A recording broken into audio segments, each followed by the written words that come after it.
that we will soon welcome at Dover, who gave everything for their country in this mission. We remember them.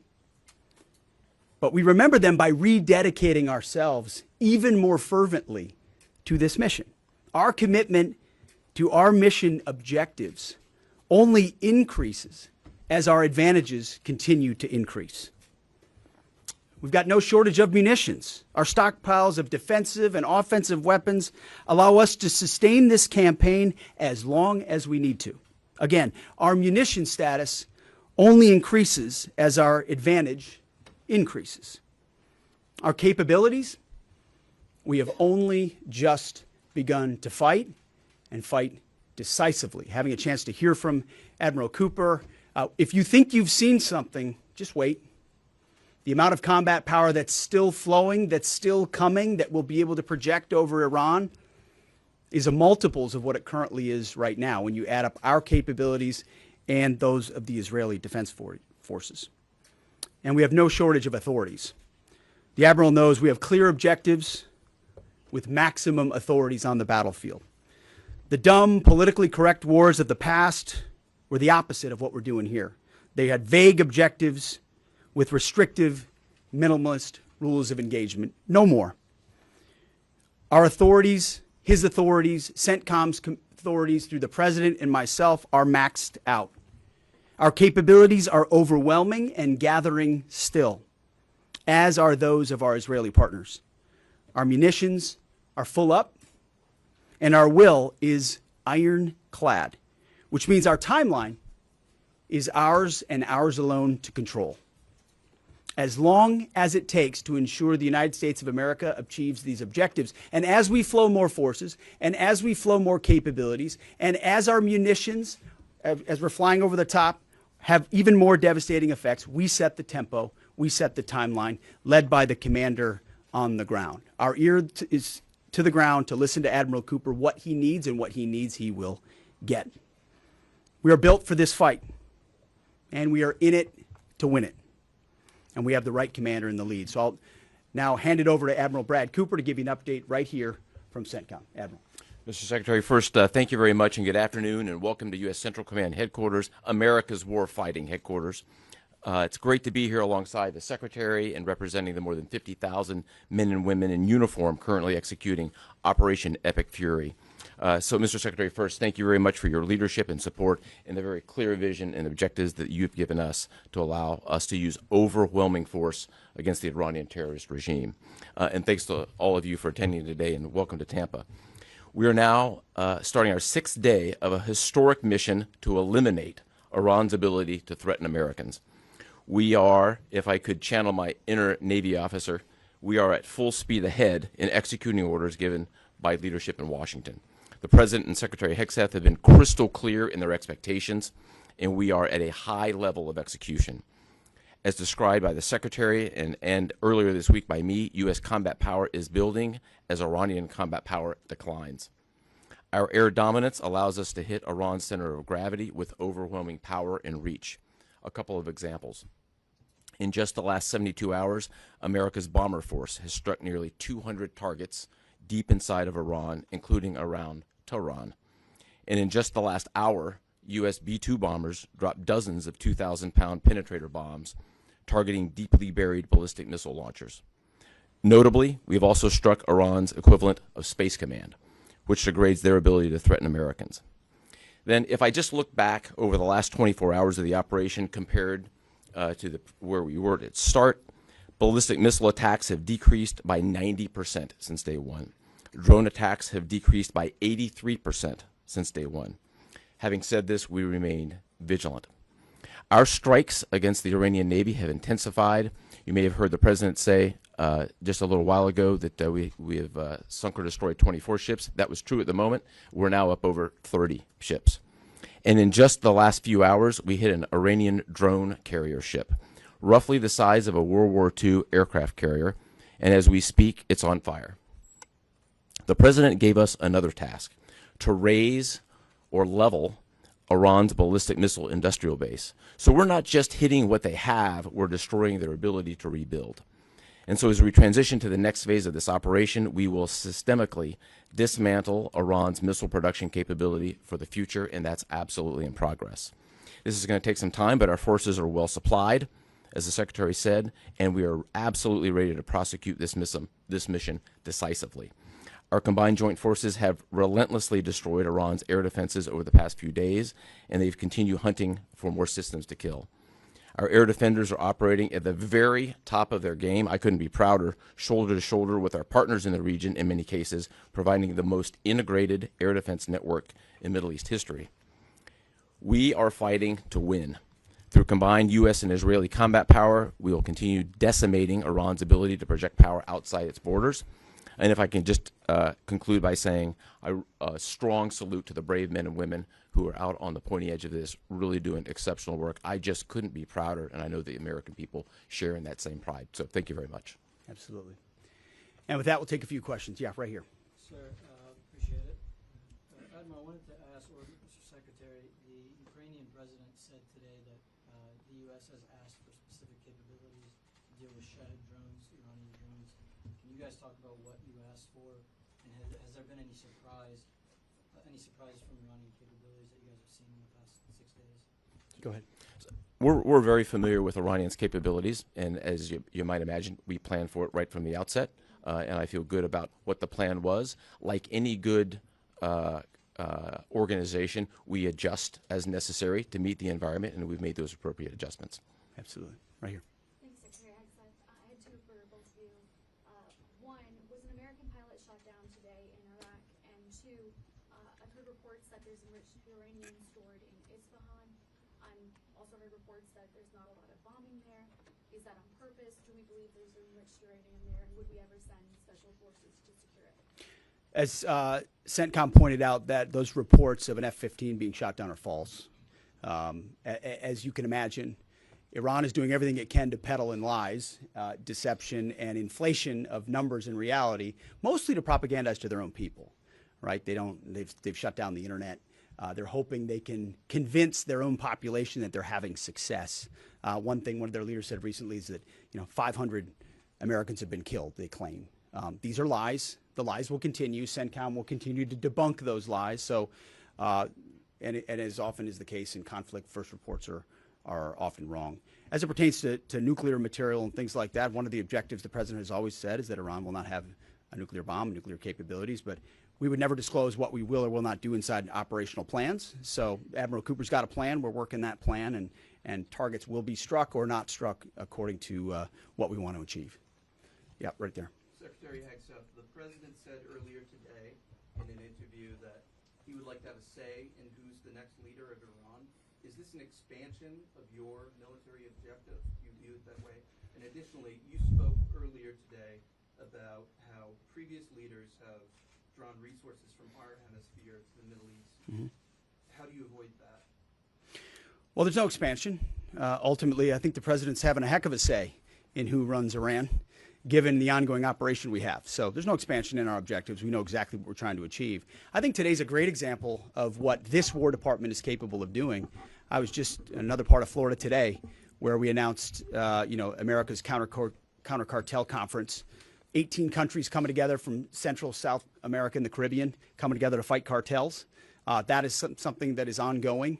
We're focused there. We're focused in the Indo-Pacific. We can mass combat power in CENTCOM. EUCOM is able to support that as well. So we know we're laser focused on our hemisphere and our homeland. That's why we locked down the border. That's why we're working with partners to take on cartels. That's why we're sinking drug boats. That's why we're on the offense there. But the beautiful things about combatant commands is that, Brad Cooper's laser focused on Central Command, just like Frank Donovan is laser focused on Southern Command.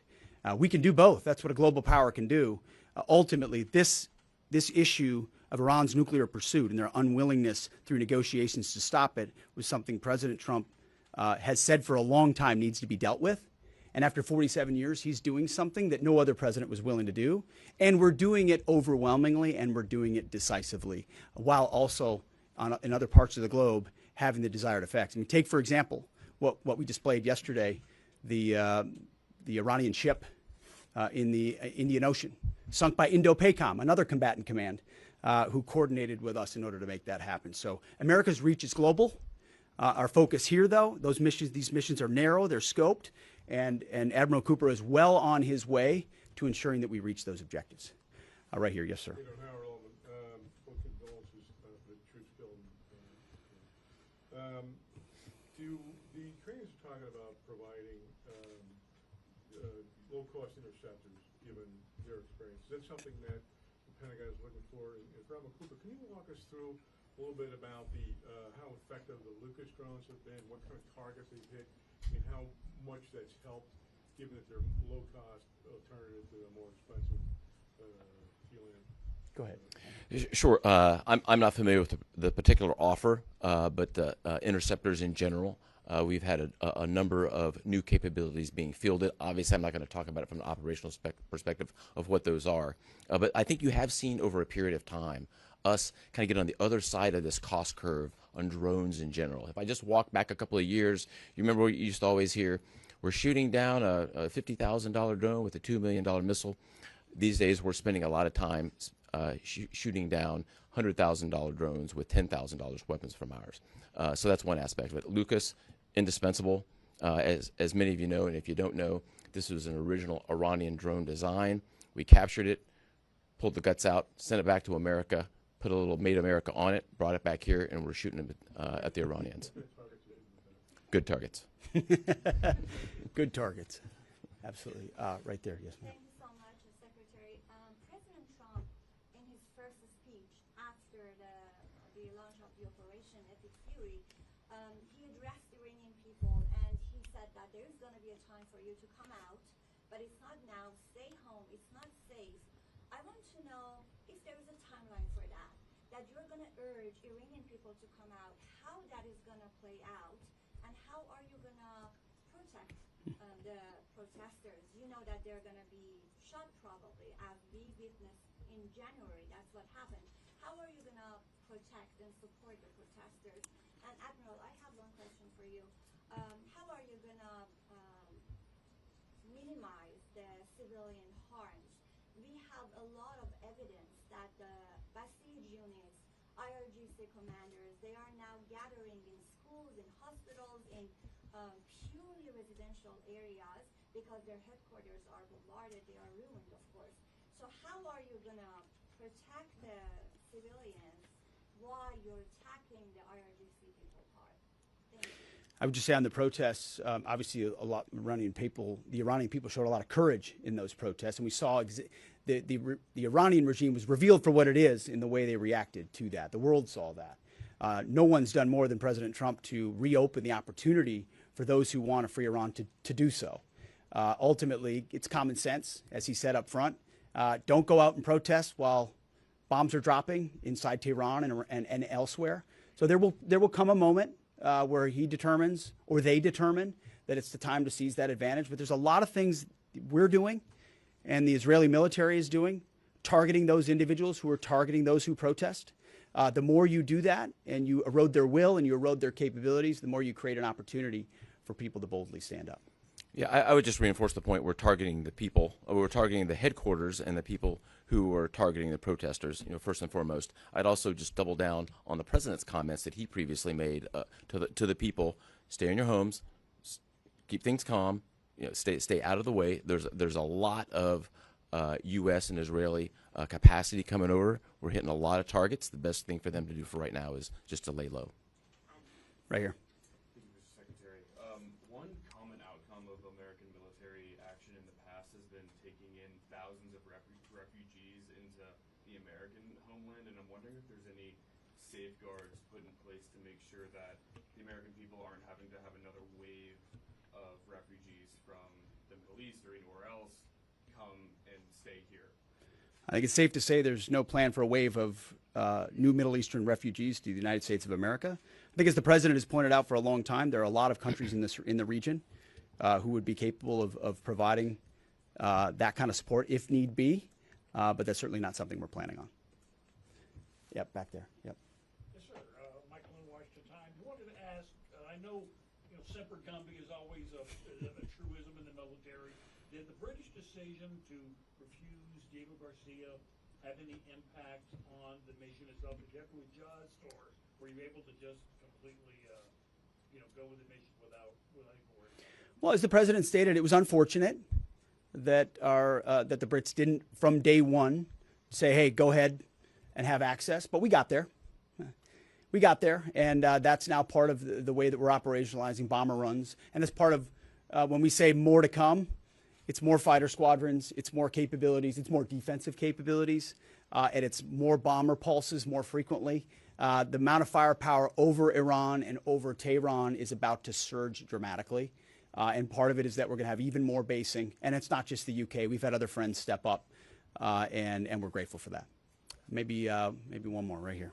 Yeah, the Azeri president earlier today basically authorized his Minister of Defense to begin preparing troops for some type of retaliatory action after the airport strike. As the Department of War and CENTCOM is working on deconflicting with the Azeri if they were to move in or attempt something in retaliation. I'm sure there are plans, and I'll let the Admiral speak to that. But that does allow me to kind of address this idea that the war might be expanding, or there's chaos, and nothing could be further from the truth. If anything, what Iran is doing by targeting allied countries that would otherwise want to stay out of this, they've actually pulled them into the American orbit. So now you've got UAE and Qatar and Bahrain and Saudi and Kuwait and others saying, "Hey, we're with you. We'll shoot with you. We'll fly with you. We'll defend with you. We'll allow you more basing and other opportunities, a lot of which we can't talk about and won't talk about." But it's actually firming up the unity of the resistance in order to focus exactly where we need to. So this idea that it's expanding or going, no, it's actually simplifying in a number of ways exactly what we need to achieve and how we'll achieve it. I don't know if you anything you want to add to that. I won't get ahead of policy in terms of what we might do. What I will point out is this is now the 12th country that Iran has attacked. 12 countries, and it goes right back to the Secretary's point. Those 12 countries are none too happy, and I look forward to working with all the partners who are willing to join us in this. And I would just close by saying, Mr. Secretary, one more question. Sure. What is your message to Americans who are concerned about security here at home with the change-up that we're going to see at the Department of Homeland Security? Well, I think Kristi Noem did an excellent job over there securing our border and keeping us focused on threats, and the President making a change. We all serve at the pleasure of the President. I'm sure Mark Wayne Mullen will do a fantastic job. He's been a friend of mine for a long time. But Kristi did a great job setting us up for success. So I don't have any concerns about whether or not the homeland will be covered down on. And I'll just end by saying I wish every American could get a chance to see what we see. I had a chance to go into the control room, into the Tactical Operations Center, go see these young men and women that are doing this, the dedication that they show at every level, the way they've refined their craft. I was talking to a young colonel who's iterating on how we target and how we find and fix different aspects of what the Iranians are trying to do. If they don't know what they're up against, and if they think they've got it solved for, they're wrong. And ultimately, the combination of our ingenuity, the skill, the professionalism, the discipline, and then the sheer weight of the capabilities of the U.S. military, what you're going to see may look routine. It may start to be like, oh, another boat. Oh, another launcher. Oh, another drone facility. What it takes to do this with the precision that we do is world-class. No one else can do it. And it's world-class Americans. Like the ones I saw here, like the ones that are coming home that we're going to greet home, that are the engine of what makes our country great. And so I'm so grateful for folks like those here at CENTCOM, at Central Command, who are under your command. Thank you for your decisive leadership. And all I'll say to you is what I say to them, keep going. Because the President and myself, we have your back. Thank you, Admiral. Appreciate it. Thanks very much. Thank you all.